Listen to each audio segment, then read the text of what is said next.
Dean Corll, the Candyman. In the early 1970s, in Houston's Heights neighborhood, there was a man every kid seemed to know. His name was Dean Corll, and he worked at his family's candy company not far from Helms Elementary School. He was cheerful, soft-spoken, and generous, handing out free sweets to the children of the neighborhood without being asked, letting them hang around the shop, greeting their parents with an easy, familiar smile. Between 1970 and 1973, Dean Corll abducted, sexually tortured, and murdered at least 28 boys and young men from the Heights area, making him, at the time, the most prolific serial killer in American history. Corll did not act entirely alone. He recruited two teenage accomplices, David Brooks and Elmer Wayne Henley, paying them in cash and gifts to lure boys to his home under the guise of parties. The victims, most of them between 13 and 20 years old, and many from poor or troubled households, were restrained on a specially built torture board, assaulted, and murdered. Their bodies were buried across three locations: a rented boat storage shed in southwest Houston, a wooded area near Lake Sam Rayburn, and beaches along the Gulf Coast. When boys vanished from the Heights, police classified them as runaways. No one, seemingly, looked too hard. The crimes came to light because one of Corll's own accomplices turned on him. On August 8, 1973, 17-year-old Elmer Wayne Henley called police after shooting Corll 6 times at his home in Pasadena, Texas. He claimed self-defense. Corll had turned on him. Henley and Brooks then led investigators to the burial sites over 2 days, one grave after another, in a procession of horror that shook seasoned investigators to their core. 28 bodies were eventually recovered. A 29th was found a decade later. The full count may never be known. The community was devastated in a way that went beyond ordinary shock. These were not victims found in some distant city. They were the boys of the Heights, children who had grown up on those streets, who had almost certainly stood in front of the Corll Candy Company and taken something sweet from his hands. The man who had given them candy had also taken everything else. His face, that ever-present smile, had been the last thing many of them ever saw. Dean Corll never faced trial. He was already dead, but the neighborhood he had preyed upon and the families of the boys who never came home were left to carry the weight of a betrayal so complete.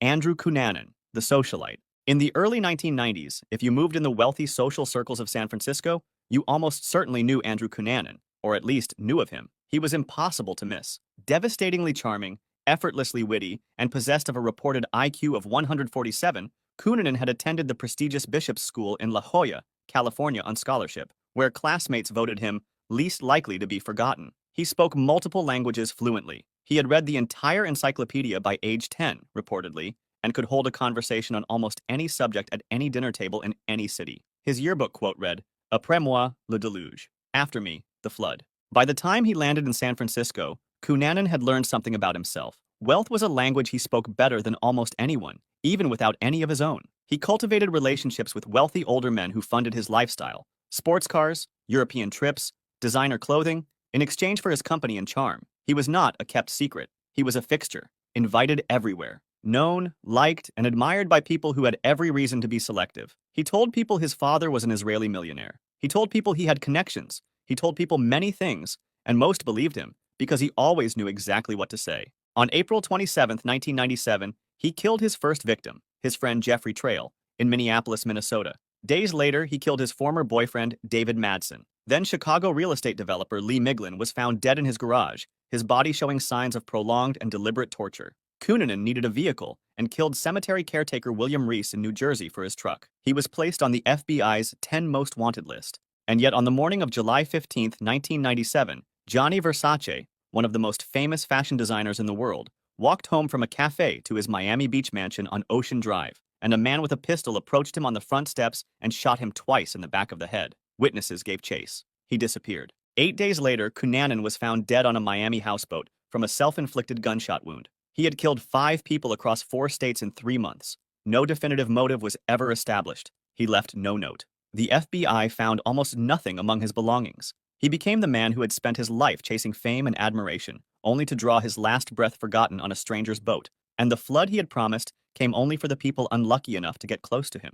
H. Holmes, America's first serial killer. In the summer of 1893, millions of visitors poured into Chicago for the World's Columbian Exposition, one of the most celebrated events in American history. The fairgrounds blazed with electric light and staggering architecture that most visitors had never seen before. Tourists arrived from every corner of the country, overwhelmed and wide-eyed. Just a few miles from the fairgrounds, a charming, well-spoken doctor had prepared a hotel just for them. His name was Dr. Henry Howard Holmes. Medically educated, elegantly presented, and apparently generous, He hired women from the city, offered rooms to young female visitors at reasonable rates, and was regarded in the neighborhood as an ambitious, upstanding entrepreneur. He had built the hotel himself, a large three-story building at the corner of 63rd and Wallace Streets that he called the World's Fair Hotel. It was his crowning achievement. It was also a killing machine. Holmes, whose real name was Herman Webster Mudgett, had designed the building in deliberate secrecy, rotating construction crews so that no single worker would understand the full layout.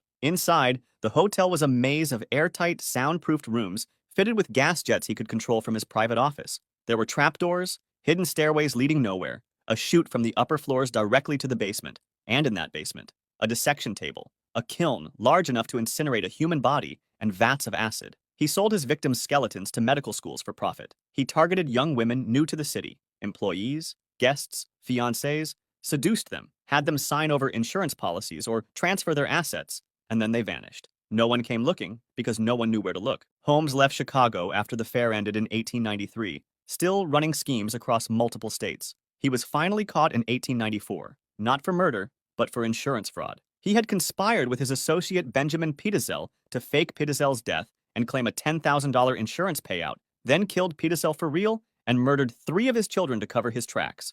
A fellow inmate he had confided in tipped off investigators, and Holmes was arrested in Boston. He was tried in Philadelphia and convicted of Pitezel's murder. In custody, he confessed to 27 murders, though historians now believe the confirmed death toll was closer to 9, with the true number likely higher. Holmes sold his confession to the Hearst Newspaper Corporation for $10,000. He was hanged on May 7, 1896, at Moyamensing Prison in Philadelphia. Before his execution, he requested that his coffin be encased in cement and buried 10 feet deep. He said he feared grave robbers.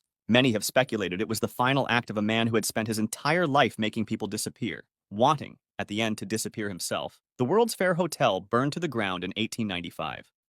Randall Brent Woodfield, the I-5 killer. On the morning of January 18, 1981, 2 women were found shot dead inside a roadside business along Interstate 5 in Salem, Oregon. There was no apparent motive, no robbery, no struggle, just cold, calculated execution. It was not the first, and it would not be the last, in a string of murders, rapes, and robberies that stretched the entire length of the I-5 corridor from Washington state down through Oregon and into California. What made this particularly chilling was who Randall Brent Woodfield appeared to be. He had been selected by the Green Bay Packers in the 1974 NFL Draft. Tall, handsome, charming, and athletic, with a smile that disarmed people instantly. Women let him in. Businesses trusted him. He looked, by every measure, like a man going somewhere in life. The Packers cut him before the season started, but the image never left him. He carried that golden boy exterior into everything he did. Beneath it was something monstrous.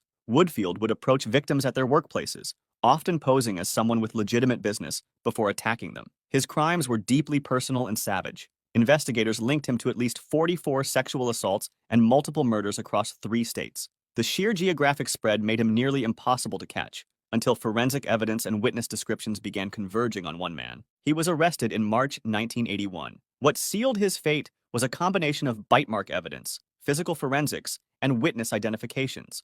Woodfield was convicted of murder and sentenced to life plus 90 years. The community was stunned, not just because of the violence, but because the man responsible had once been the picture of American athletic promise. John Edward Robinson, the internet's first serial killer. In the spring of 1999, a woman left her home to work for a wealthy Kansas businessman she had met online. She told family and friends she was going to be his personal nurse. Then she was gone. Messages continued arriving for a while. Strange, stilted messages. And then those stopped too. She was not the first woman to vanish after contact with John Edward Robinson. Robinson had spent decades constructing an image of respectability. In 1977, he forged letters from the mayor's office and a local charitable organization, hosted a formal awards luncheon, and presented himself with a Man of the Year award. He ran business schemes and mentorship programs. He was married with children, active in civic life, and by all appearances a self-made success. The people whose names he had forged found out when they read about the banquet in the newspaper. Robinson simply moved on to the next scheme. As the internet emerged in the 1990s, Robinson became one of the first predators to weaponize it. He frequented BDSM chat rooms, posing as a wealthy and sophisticated partner. Women across the country trusted him. Some were lured to Kansas under the promise of relationships or employment. They were never seen again. When police searched his rural Kansas property and a storage facility in 2000, they found the bodies of 8 women, some stored in sealed barrels for years. Robinson was arrested, tried, and convicted on multiple counts of murder. He was sentenced to death in Kansas and to multiple life terms in Missouri. He remains the clearest early example of a predator who used the internet as his primary hunting ground, a man who had spent decades mastering the art of being trusted and simply transferred that skill online.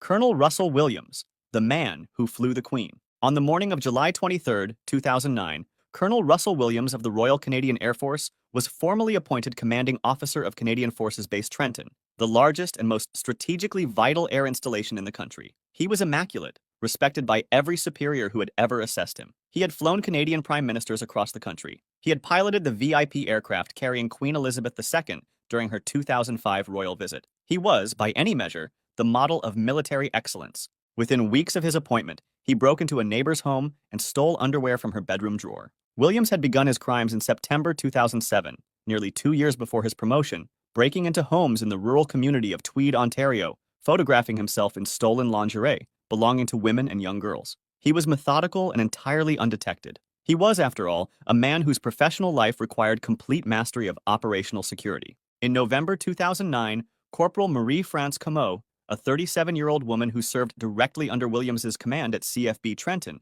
was found dead in her home. She had been sexually assaulted and asphyxiated. Williams had noted that she lived alone the one time they had previously met. In January 2010, 27-year-old Jessica Lloyd was abducted from her home. Her body was later found on a rural property. Williams was caught not by any grand forensic breakthrough, but by tire tracks. A police checkpoint near Jessica Lloyd's neighborhood had recorded vehicle impressions in the snow, and they matched a set belonging to Williams' truck. Ontario Provincial Police Detective Sergeant Jim Smith then conducted one of the most extraordinary interrogations in criminal history. In under 5 hours, the colonel who had flown the Queen went from composed senior officer to confessed murderer. He pleaded guilty to 2 counts of first-degree murder, 2 sexual assaults, and 82 counts of breaking and entering. His uniform was burned. His medals were destroyed. His commission was shredded. The sentencing judge declared him sick and dangerous and said his wickedness had no equal. Williams is currently serving life in a maximum security prison in Port Cartier, Quebec. The Canadian military, which had trusted him with its most sensitive operations and its most distinguished passengers,